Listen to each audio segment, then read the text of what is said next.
Joined now by a couple stars of the Iowa defense, the reigning Thorpe Award winner Desmond King, linebacker Josey Jewell with us as well.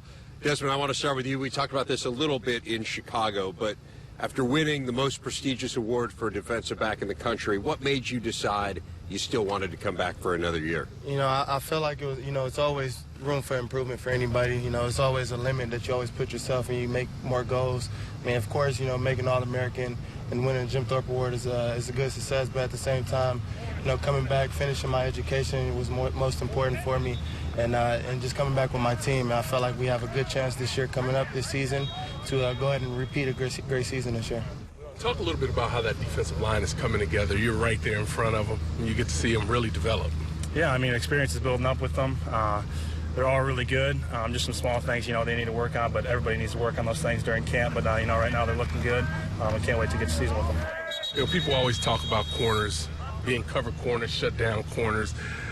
But I think you're more of just a complete corner. Sometimes you talk about shut down corners that they don't want to tackle, but you're not afraid to mix it up. Yeah, I mean, that's all about being a corner. Our defense, we love to be physical, we love to be tough, and that's one thing on the field that kind of defines our team as a defense. Our unit is always tough, and we like to make plays, and as a corner, that's something that we have to do is step up and stop the run.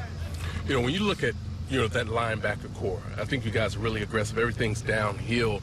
Who are also some of the younger guys that are starting to step up that's going to add some depth to your group? Yeah, I mean, we got a lot of younger guys coming up. There's Amani Jones. There's Jack Hawkeye, and there's Kyle Taylor, so Miles' younger brother.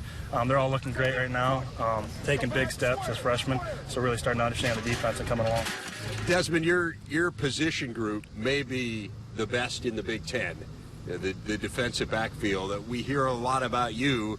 Give us a sense of some of the other guys and how you see them coming around. Yeah, of course. On the other side of me, we got Greg Maben. He's getting better as the season progressed last year, and I feel like this year he's going to be much stronger and much physical at the line with the receivers, and his run stopping has become much better. As you can see in practice, I've seen him make a couple plays today, coming up, supporting the ball and taking on linemen, things like that. And then we have younger guys like Michael Ojemudia and Josh Jackson, and those guys are tall, physical frame, long arm guys that can go up and get the ball and have good speed. Then we have a freshman, Manny Rugamba. He's been making good plays out here for us in camp so far, and we're looking forward to him getting on the field this year. Desmond King, Josey Jewell, best of luck this year, guys. Thanks for spending a few minutes with us. No problem.